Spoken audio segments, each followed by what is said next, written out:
Ustadz, bagaimana caranya kita bisa ikhlas menghadapi ujian hidup?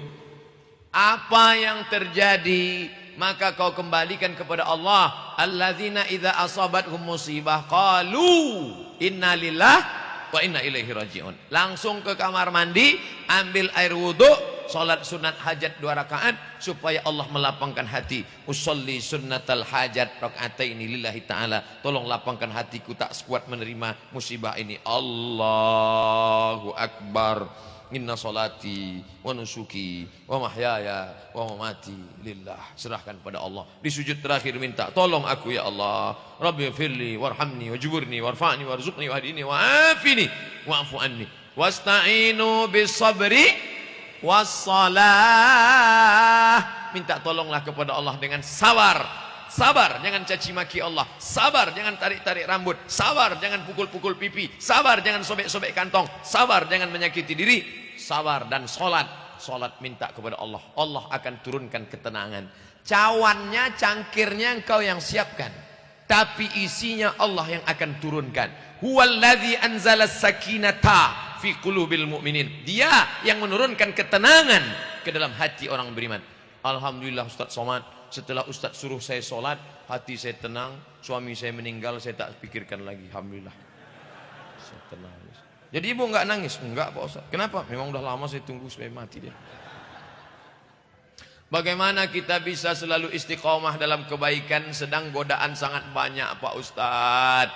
Pulang dari sini cari rumah sakit di Sidoarjo. Ada rumah sakit, datang. Kalau security-nya nanya, mau kemana Pak? Mau melihat semua yang sakit di rumah ini. Dengan melihat orang sakit, kita akan istiqomah. Saya masuk ke rumah sakit, melihat ibu-ibu, bapak-bapak dekat, lalu ditusuk tangannya pakai kabel panjang sebesar ini, keluar darah bebuih, masuk ke dalam mesin cuci darah. Ternyata buah pinggang yang sebesar telur angsa di sini sudah tidak berfungsi. Saya tanya, sebulan berapa kali? Seminggu 2 kali. Berapa lama terbaring? 5 jam Pak Ustadz. Sakitnya jangan diceritakan. Uang yang duit, cuci darah. Oleh sebab itu maka datang syukur kita kepada Allah. Aku masih sehat, berarti Allah suruh aku beribadah. Sering-sering datang ke rumah sakit. Kalau enggak juga berubah, ikuti orang mati, lihat liang lahat, tanah liat baru digali naik ke atas, turun hujan basah. Disitulah engkau akan diletakkan, dibaringkan, ditidurkan bantalnya. Tanah yang dikepal bulat-bulat letakkan. Mobil pulang, istri pulang, anak pulang, harta pulang, semua pulang. Tidak ada pakai kain sarung, baju koko, sorban peci, tinggal semuanya. Kau tinggal di dalam, mereka akan timbun. Apa? Tidak ada selain daripada tahajudmu di tengah malam, tasbih zikirmu, sodakohmu. Itulah yang akan membuat engkau akan istiqomah. Pertama, lihat orang sakit. Kedua, lihat orang mati. Kalau tidak berubah juga, berarti kau sebetulnya sudah lama mati. Bagaimana cara mempersiapkan keluarga yang sakinah bagi orang yang belum menikah? Kamu belum menikah, iya, jaga dirimu dari maksiat. Pertama, maksiat mata. Enggak bisa Pak Ustadz, saya kan jalan, masa merem mulu? Tundukkan pandangan. Kalau ada orang yang pakaiannya enggak betul, lihat dikit-dikit enggak apa-apa. Lihat jalan. Masa bapak-bapak lalu lintas, enggak mungkin enggak lihat jalan. Pakai helm gelap, kalau agak gelap agak sedikit dosanya. Karena kalau kita pakai kacamata hitam, orang putih sama hitam sama bentuknya. Nah, setelah itu, Pak Ustadz, kayak sudah jaga mata tapi makanan, makan daging, makan sop, makan ini, kan libido seksual naik. Banyak-banyak puasa sunat. Senin, Kamis, Senin, Kamis, Senin, Kamis. Saya sudah puasa Senin, Kamis tetap bergelora Pak Ustadz. Puasa Nabi Daud. 1, 3, 5, 7. Tetap juga Pak Ustadz, tiap hari puasa. Namanya puasa dahar. Tiap hari. Insya Allah kalau kau puasa tiap hari, nafsu ada, tenaga enggak ada.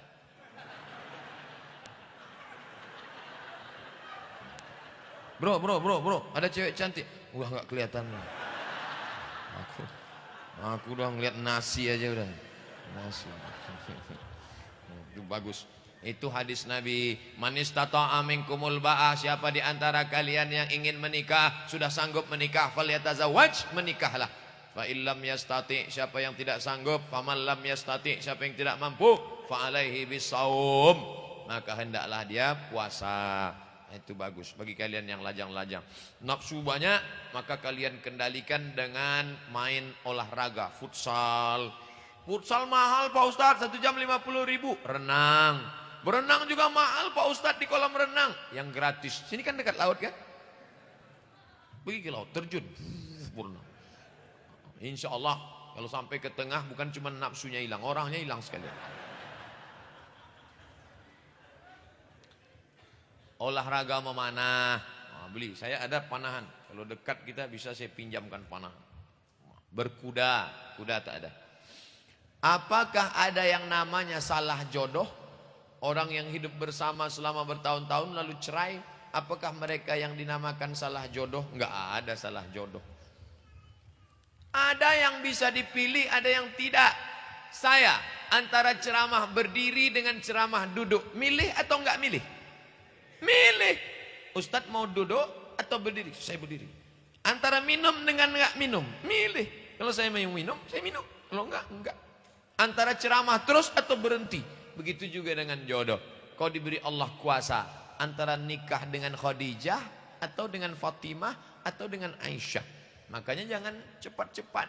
Wasyawirhum fil amri, musyawarah. Ustadz, ini calon saya ada 3 Pak Ustadz. Yang satu orangnya kaya tapi jelek. Yang satu orangnya cantik tapi susah. Yang satu lagi orangnya enggak terlalu cantik, enggak terlalu kaya, tapi orangnya taat. Yang nomor 3 aja. Wasyawirhum fil kau musyawarah. Kalau sudah musyawarah, fa idza azamta, kalau sudah azam, fatawakkal 'ala Allah. Tawakal pada Allah. Nah, jadi tidak ada salah jodoh. Kau nikah, musyawarah, azam, nikah. Bahwa kemudian tidak sesuai, itu langkahnya. Dia ngelawan saya Pak Ustadz. Ternyata orangnya melawan, saya nggak sanggup. Nusyuz, perempuan yang nusyuz jangan langsung dicerai. Ada 5 langkah. Yang pertama, faizuhunna, nasihati dia. Adinda, aku mau menikahimu karena dulu aku lihat engkau solehah. Ternyata casingnya saja, signalnya setan juga. Kau harus berhenti, kau harus sholat. Lawan dia. Apa? Saya nggak takut sama kamu. Wahjuruhunna fil madaji, pisah tempat tidur. Karena kau melawan dengan aku, maka sejak hari ini kita pisah tempat tidur. Apa kata dia? Memang itulah yang kutunggu-tunggu. Oh, yang ketiga, wadribuhun, tempelenglah dia.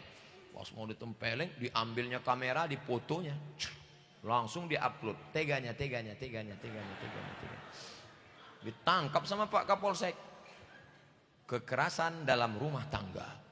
Bapak ada nempeleng? Enggak ada Pak. Ini fotonya. Loh, Bapak dapat dari mana? Sudah di-share 30. Tempeleng tidak bisa, karena bisa kekerasan dalam rumah tangga, bisa ditangkap, pasal-pasalnya jelas. Yang keempat, fab'atsu hakaman min ahlihi wa hakaman min ahliha, mediasi. Pihak laki-laki, pihak perempuan duduk bersama. Mediasi gagal, baru yang kelima tolak. Nah, jadi bukan dikit-dikit tolak. Ini laki-laki yang baru nikah, dikit-dikit marah tolak. Pulang ke rumah nggak ada nasi, cerai. Nggak ada teh manis, cerai. Nggak ada kopi, cerai. Nggak ada tusuk gigi, cerai. Apa ini? Tolaknya bukan 1, langsung tolak 100. Makanya ngaji. Pak Ustadz, bagaimana cara untuk menghilangkan rasa rindu saya kepada ayah saya yang sudah lama meninggal dunia? 5 cara. Pertama, kirim doa. Allahumma afir lahu warhamhu wa'afihi wa'afu anhu. Yang kedua, kirim tahlil. La ilaha illallah, la ilaha illallah, la ilaha illallah. Untuk almarhum ayahku sampailah tahlil ini. Yang ketiga, baca Quran. Mazhab Syafi'i, wa in khatimul Quran, yang paling afdal baca 1 khatam Quran. Kalau enggak sanggup 1 khatam Quran, hatinya Quran. Yasin wal Quranil Hakim. Kalau tidak sanggup hatinya Quran, yang paling dikit Ummul Quran. Apa itu? Al-Fatihah. Al-Fatihah pun tidak sanggup, Inna lillah. Ayahmu yang mencarikan makanan halal, berpetik peluh keringat air mata, patah giginya merah, darahnya menetes, kulitnya melepuh untuk uang sekolahmu, tiba-tiba membacakan Al-Fatihah pun kau tak mau. Oh, keempat, datang ke kuburnya. Datang kuburnya, ziarah kubur, mengingatkan engkau pada mati. Hatimu akan lembut, air matamu akan menetes, dan kau ingat mati. Kalau kau ingat mati, kau tidak akan curang. Kalau kau ingat mati, kau tidak akan shopping terlalu banyak, hartamu bazir. Kalau kau ingat mati, kau tidak akan sia-siakan anak yatim. Yang kelima, datang ke tempat anak yatim, bawa nasi kotak. Assalamualaikum Pak anak yatim. Ya, berapa anak yatim di sini? Ada sekitar 500. Keluarkan, saya bawa nasi kotak. Berapa? 10 aja. Kebetulan ini saya bawa. Nah, gitu. Sampai nggak pahala sedekah? Sampai. Mana dalilnya? Mana dalilnya? Ini kan sekarang lagi tren nih. Mana dalilnya? Ya Rasulullah, ummi matat. Emak saya sudah mati, meninggal dunia. Afa'a atasaddaqu anha? Kalau saya sedekah pahalanya sampai nggak untuk almarhumah? Kata Nabi, tasaddaq, silakan sedekah sampai pahalanya. Ayu sedekatu afdal? Apa sedekah yang paling afdal? Apa kata Nabi? Saqiyul ma, memberi air minum. Sedekah paling afdal beri air minum. Karena di Jazirah Arab payah air minum. Sedang air minum aja sampai, apalagi nasi kotak. Bagus sedekah fakir miskin. Belikan pakaian ke ibu-ibu jompo. Belikan kain sarung untuk bapak-bapak. Peci, bagus. Baju koko. Bagaimana sikap kita terhadap ikhwan yang menginginkan ta'aruf tapi tak kunjung ada kejelasan?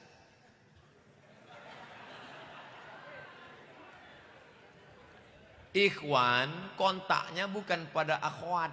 Ini keliru ini. Ikhwan kontaknya bukan ke akhwat, tapi kepada walinya. Kamu walimu, hai akhwat, ada 6. Bapakmu, mbahmu, kakekmu, adikmu, abangmu, abang ayahmu, atau adik ayahmu. 6 orang. Ini yang dia kontak. Adapun kamu nggak usah terlalu bereaksi. Nanti kalau kamu terlalu bereaksi, dia sangka kamu mau ngejar dia. Kamu pura-pura cuek aja, walaupun hati risau. Nyantai aja. Nanti ketika dia datang, keluargamu nanya, "Dok, sampean gelem apa ora iki? Kamu mau nggak sama dia?" Kalau anak gadis zaman dulu diam dia. Perempuan yang diam, kata Nabi, as-sukutu alamatur ridha. Kalau diam tanda setuju. Itu anak gadis dulu. Zaman sekarang iya aja atau iya banget ya.